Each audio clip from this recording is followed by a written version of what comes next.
Assalamualaikum warahmatullahi wabarakatuh. Selamat pagi anak-anak. Apa kabar kalian semua? Semoga pada hari ini kalian dalam keadaan sehat-sehat saja. Pada kesempatan kali ini kita akan belajar tema 3, tokoh dan penemuan, subtema 1, penemu yang mengubah dunia, pembelajaran yang kedua. Baik, sebelum dimulai, marilah kita berdoa dengan mengucapkan basmalah bersama. Bismillahirrahmanirrahim.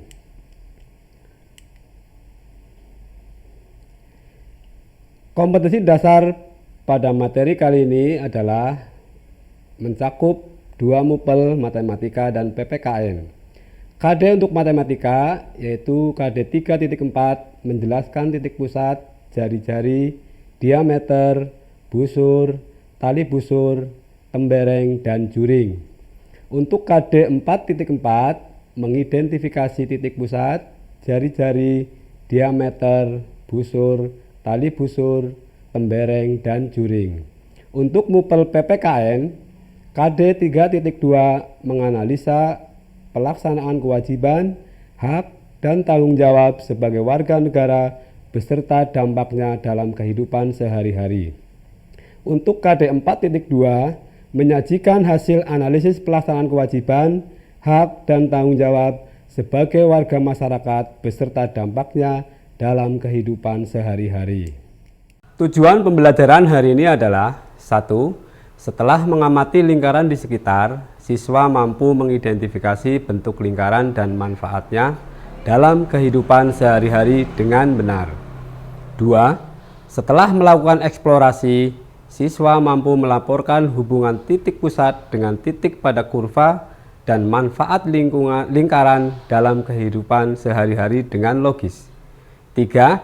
Setelah berdiskusi, siswa mampu mengidentifikasi 6 contoh hak dalam kehidupan sehari-hari dengan benar. 4. Setelah berdiskusi, siswa mampu menuliskan pengertian, contoh yang mempengaruhi hak dalam kehidupan sehari-hari dengan benar. Baik, pada pembelajaran sebelumnya, kalian telah belajar tentang Michael Faraday yang menemukan generator penghasil arus listrik. Banyak sekali manfaat listrik yang mempermudah kehidupan manusia. Sikap apa yang dapat kamu contoh darinya? Bagaimana kita mengaplikasikan sikap tersebut dalam kehidupan sehari-hari? Michael Faraday menemukan generator penghasil arus listrik. Dengan adanya listrik, banyak sekali manfaat yang dapat kita peroleh. Listrik membuat orang hidup lebih nyaman karena banyak pekerjaan yang dapat terbantu. Ayo kita belajari lebih lanjut. Amatilah gambar kamar Edo berikut ini.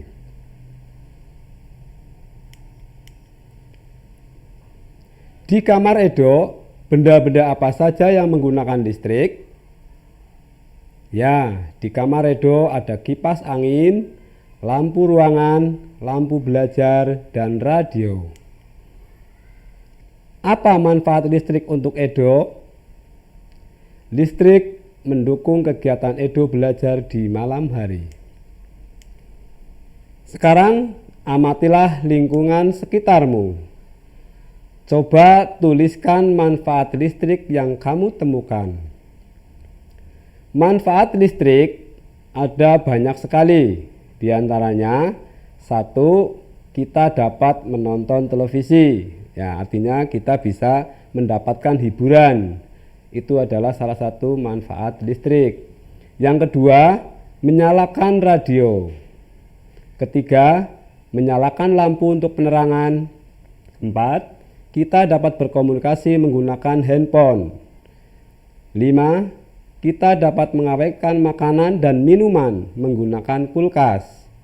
6. Menyetrika pakaian. Tentunya masih banyak sekali manfaat listrik bagi kehidupan sehari-hari. Begitu banyak manfaat listrik bagi kehidupan kita. Dengan listrik, kita dapat melakukan berbagai kegiatan. semua orang berhak untuk memanfaatkan listrik. Apa itu hak? Yuk kita pelajari lebih lanjut. Hak adalah sesuatu yang kita peroleh. Ingat sekali lagi, hak adalah sesuatu yang kita peroleh.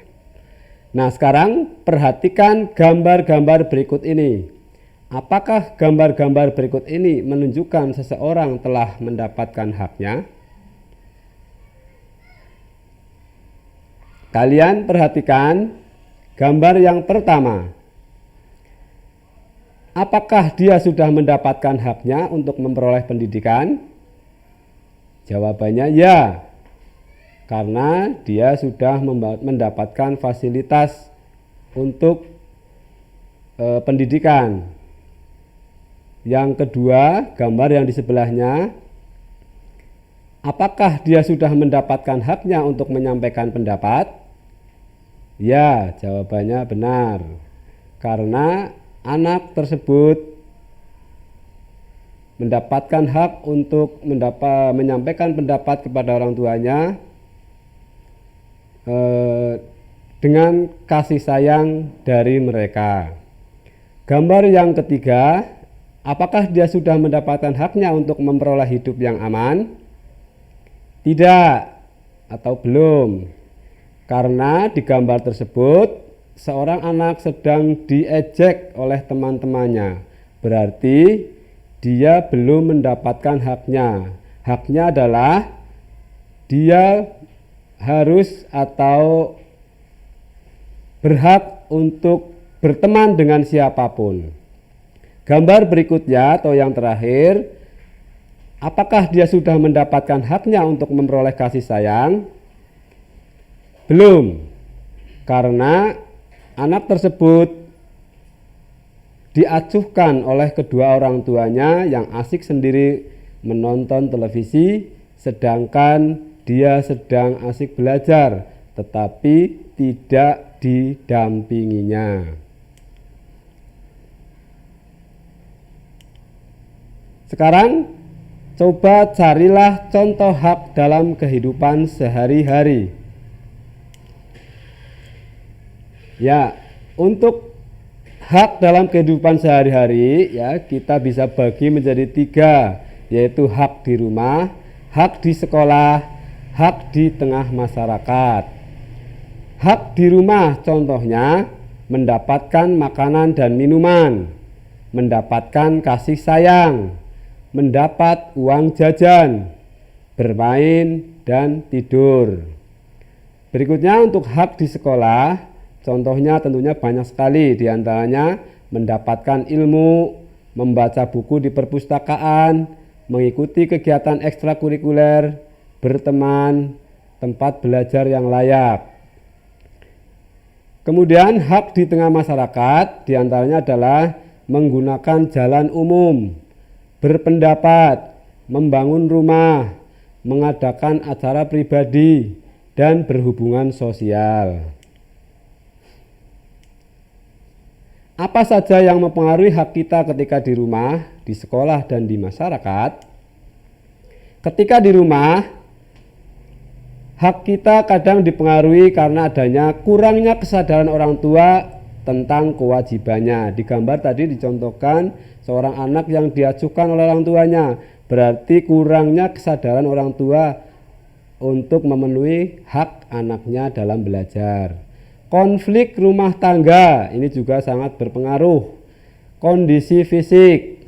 Berikutnya, ketika di sekolah, kurangnya kesadaran pihak sekolah tentang kewajibannya, kurangnya dana keuangan sekolah, kurangnya perhatian pemerintah. Ketika di masyarakat, apa yang mempengaruhi? Kurangnya kesadaran masyarakat tentang kewajibannya.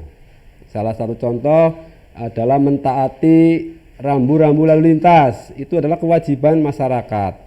Itu kadang kurang adanya kesadaran mereka. Yang kedua, konflik masyarakat, kondisi fisik, dan status sosial. Setiap warga negara Indonesia berhak untuk mendapatkan pendidikan, menyampaikan pendapat, hidup aman, serta memperoleh kasih sayang dari lingkungannya. Hak-hak tersebut sangat dipengaruhi oleh lingkungan terdekat kita. Dari penemuan Michael Faraday, kita dapat memperoleh hak kita untuk memanfaatkan benda yang menggunakan listrik. Hal itu sangat mempermudah pekerjaan kita sehari-hari. Dari Michael Faraday, kita juga belajar untuk terus bekerja dan pantang menyerah. Sikap itu harus selalu kita contoh dalam keseharian kita.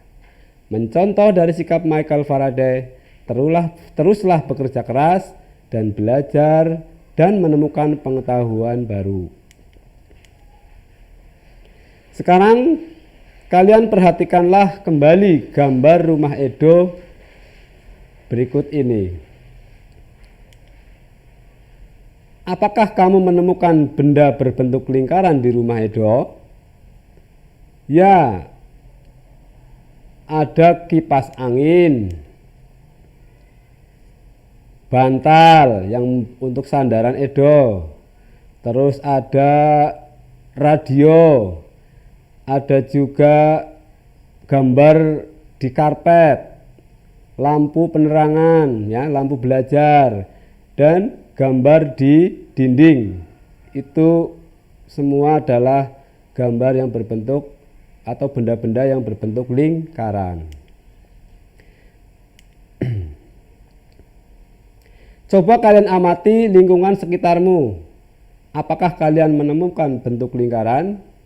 Tentunya banyak sekali benda-benda yang ada di sekitar kalian yang bentuknya lingkaran.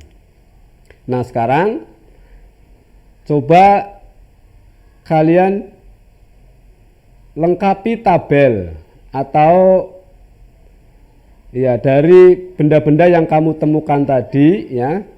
Nama bendanya apa, terus mengapa kok bentuknya lingkaran, terus apa yang akan terjadi seandainya bentuknya bukan lingkaran. Ya, di sini Pak Guru contohkan yang pertama adalah roda sepeda. Mengapa bentuknya lingkaran? Ya karena dapat berputar, ya, supaya dapat berputar. Terus seandainya roda sepeda kok bentuknya bukan lingkaran, apa akibatnya? Tidak akan bisa berputar. Kemudian gelas. Mengapa bentuknya lingkaran? Supaya mudah untuk diminum. Apa akibatnya seandainya bukan lingkaran? Ya tentunya susah untuk minum. Kemudian jam dinding. Mengapa bentuknya lingkaran? Ya supaya mudah menunjuk jam. Apa akibatnya seandainya tidak berbentuk lingkaran? Ya kebalikannya, lawannya tadi sulit menunjukkan jam. Kemudian tutup botol. Kenapa tutup botol berbentuk lingkaran? Supaya mudah diputar. Apa akibatnya seandainya tidak berbentuk lingkaran? Ya tidak bisa diputar atau susah. Kita akan kesulitan untuk membuka botol. Kemudian yang kelima adalah kaleng. Mengapa bentuknya lingkaran? Alasannya karena lebih kuat. Seandainya tidak berbentuk lingkaran, tentu kaleng tersebut akan menjadi kurang kuat. Nah, sekarang kesimpulannya, apa itu lingkaran? Lingkaran adalah himpunan semua titik di bidang datar yang berjarak sama dari suatu titik tetap di bidang tersebut. Titik tetap lingkaran itu dinamakan pusat lingkaran, sedangkan jarak dari suatu titik pada lingkaran ke titik pusat dinamakan jari-jari lingkaran. Dalam pengertian yang lain, kita dapat menyatakan bahwa lingkaran adalah sebuah garis lengkung yang bertemu kedua ujungnya, sedangkan semua titik sama jauh letaknya dari sebuah titik tertentu. Titik ini dinamakan pusat lingkaran. Jarak dari suatu titik pada lingkaran ke titik pusat dinamakan jari-jari lingkaran. Dan garis lengkung yang bertemu kedua ujungnya itu dinamakan keliling lingkaran. Daerah yang dibatasi oleh lingkaran disebut bidang lingkaran. Mohon kalian pahami ini ya, definisi lingkaran. Amatilah bentuk berikut. Di gambar yang sebelah kiri ya, itu bentuk lingkaran. Kemudian yang di sebelahnya adalah bukan lingkaran. Apakah lingkaran dibatasi oleh kurva tertutup? Ya, lingkaran dibatasi kurva tertutup karena kurva tertutup pada lingkaran merupakan tempat kedudukan titik-titik yang mempunyai jarak sama terhadap titik tertentu. Apa yang membedakan bentuk lingkaran dengan bentuk lainnya? Lingkaran berupa garis yang berbentuk melingkar, tidak ada ujung maupun pangkalnya. Itulah yang membedakan lingkaran dengan bentuk lainnya. Berdasarkan bentuk yang sudah kamu temukan, apa manfaat lingkaran dalam kehidupan sehari-hari? Ya, lingkaran dibatasi kurva tertutup. Ya, lingkaran memiliki banyak manfaat dalam kehidupan sehari-hari. Antara lain, ya, ini sering kamu temui ya. Bahkan kamu sering melakukan kegiatan-kegiatan yang memanfaatkan lingkaran. Yang pertama adalah sebagai permainan hula hoop. Nah, kalian sering bermain ya hula hoop. Yang kedua sebagai ban sepeda. Ketiga sebagai karet gelang. 4 sebagai topi. Yang kelima sebagai ring basket. Yang keenam sebagai setir mobil. Nah, ini setir mobil seandainya tidak berbentuk lingkaran, mungkin akan susah kita menyetir mobil. Yang ketujuh sebagai roda kendaraan. Ini apalagi ya, roda kendaraan. Jadi memanfaatkan lingkaran supaya mudah berputar. Yang kedelapan sebagai rambu lalu lintas. Ya, kalian temui di perempatan pertigaan ada rambu lalu lintas ya. Rambu lalu lintas itu memanfaatkan bentuk lingkaran. Yang kesembilan sebagai jam dinding, dan yang ke-10 yaitu sebagai piring. Ya, piring yang kalian gunakan untuk makan ya, itu sebagian atau pada umumnya memanfaatkan lingkaran. Demikian tadi anak-anak apa yang dapat Pak Guru sampaikan ya pada pembelajaran tema 3 tokoh dan penemuan, subtema 1 penemu yang mengubah dunia pembelajaran 2. Semoga bermanfaat video ini. Berjumpa lagi di video berikutnya. Jangan lupa kita akhiri dengan lafal hamdalah bersama. Alhamdulillahirabbil alamin. Sekian. Wassalamualaikum warahmatullahi wabarakatuh.